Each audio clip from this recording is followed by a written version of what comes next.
बागेश्वर के सियासी रण में किसकी होगी जीत, किसकी होगी हार। इस सीट पर बीजेपी कांग्रेस के बीच 2002 के बाद पहली बार दिख रही है कांटे की टक्कर। 21 सालों में सिर्फ एक बार जीत पाई कांग्रेस, क्या इस बार भी कायम रहेगा बीजेपी का दबदबा। उत्तराखंड में एक बार फिर से उपचुनाव का रण होने जा रहा है। बागेश्वर में होने वाले इस उपचुनाव के रण में राजनीतिक दलों ने अपने अपने सूरमाओं को मैदान में उतार दिया है। इसी के साथ सभी दल बागेश्वर उपचुनाव के रण को जीतने के लिए सियासी गुणा भाग में भी जुटे हुए हैं। बीजेपी जहां बागेश्वर उपचुनाव से पहले अपने खेमे को मजबूत करने में जुटी है, वहीं कांग्रेस बेरोजगारी, महंगाई, अंकिता हत्याकांड जैसे तमाम मुद्दों के साथ ही स्थानीय परेशानियों को हथियार बनाकर बीजेपी को घेरने की तैयारी में जुटी है। बागेश्वर उपचुनाव में भाजपा और कांग्रेस दोनों ही दमखम के साथ चुनाव लड़ते दिख रहे हैं। दोनों ही पार्टियों के दिग्गज नेता बागेश्वर पहुंचे अपने अपने प्रत्याशियों के पक्ष में ताबड़तोड़ रैलियां कर रहे हैं। 2002 के बाद यहां पहली बार बीजेपी और कांग्रेस दोनों के बीच कांटे की टक्कर दिख रही है। कुमाऊं की काशी बागेश्वर सीट अनुसूचित जाति के उम्मीदवारों के लिए आरक्षित है। उत्तराखंड बनने के बाद साल 2002 में यहाँ पहली बार हुए चुनाव, तब कांग्रेस के रामप्रसाद टमटा ने इसी सीट से जीत हासिल की थी। 2007 के दूसरे विधानसभा चुनाव में बीजेपी के चंदन रामदास पहली बार यहाँ से जीतकर विधानसभा पहुंचे। उसके बाद उन्होंने पीछे मुड़कर नहीं देखा। 2012, 2017 और 2022 के चुनाव में चंदन रामदास अपना कद बढ़ाते गए और इस सीट पर जीत हासिल करते रहे। 2022 में चंदन रामदास के व्यवहार और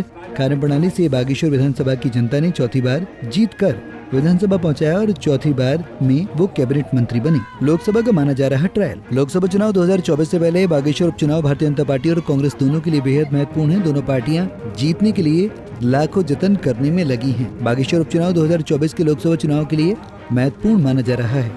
2002 के बाद पहली बार हो रही सीधी टक्कर। इस सीट पर 2002 के बाद बीजेपी और कांग्रेस के बीच एक बार फिर से जबरदस्त टक्कर देखने को मिल रही है।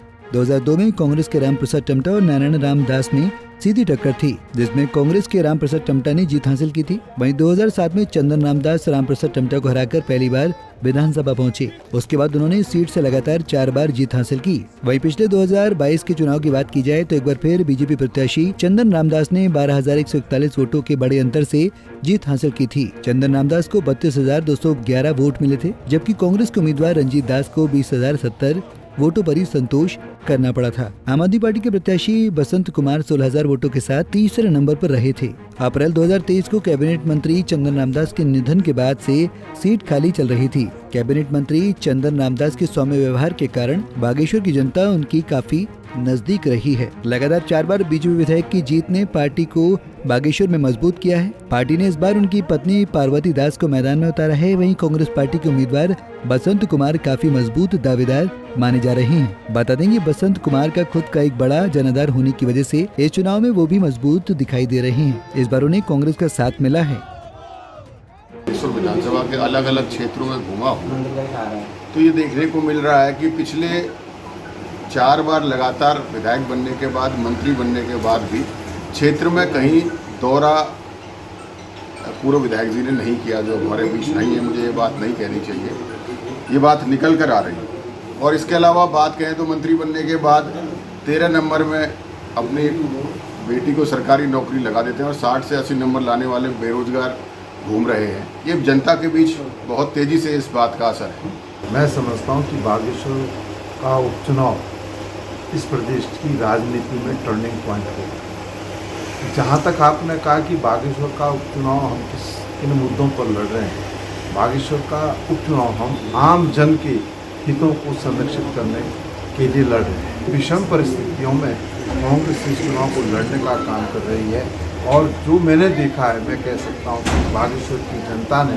बदलाव का मन बनाया है और इस चुनाव में इस उपचुनाव में बीजेपी और कांग्रेस दोनों ही पूरे दमखम के साथ मैदान में उतरे हैं। ये उपचुनाव सत्ताधारी बीजेपी के लिए प्रतिष्ठा का सवाल बन गया है, तो कांग्रेस इस चुनाव को जीतकर आगामी लोकसभा चुनाव के लिए खुद को मजबूत करने में जुटी हुई है। इस बार भी चंदन रामदास जी लड़े, यहाँ से भाजपा जीती और अब भी भाजपा जीतेगी निश्चित रूप में। सभी यहाँ पर मंत्रीगण आए हुए हैं और मैं जनता को विश्वास दिलाता हूँ कि पार्वती दास के सभी काम जो हैं, जितने भी यहाँ के विकास के काम हैं, वो हम लोग पूरा करेंगे। जैसी बरसात रुक जाएगी आप देखेंगे सड़कों का निर्माण कार्य पूरा हो जाएगा, शुरू हो जाएगा। बागेश्वर में 1,18,225 मतदाता हैं। इनमें 60,045 पुरुष और 58,180 महिलाएं हैं। सर्विस मतदाताओं की संख्या 2,207 है, जिनमें से महिला मतदाता 57 है। उपचुनाव के लिए यहाँ 172 मतदान केंद्र और 188 मतदेय स्थल बनाए गए हैं। पंजाब केसरी टीवी के लिए बागेश्वर से जगदीश उपाध्याय की रिपोर्ट। हमसे जुड़े रहने के लिए हमारे YouTube चैनल को सब्सक्राइब करें और नई वीडियो की नोटिफिकेशन के लिए बेल आइकॉन को दबाएं। अगर आप ये वीडियो Facebook पर देख रहे हैं तो लाइक जरूर करें और ज्यादा से ज्यादा शेयर करें। धन्यवाद।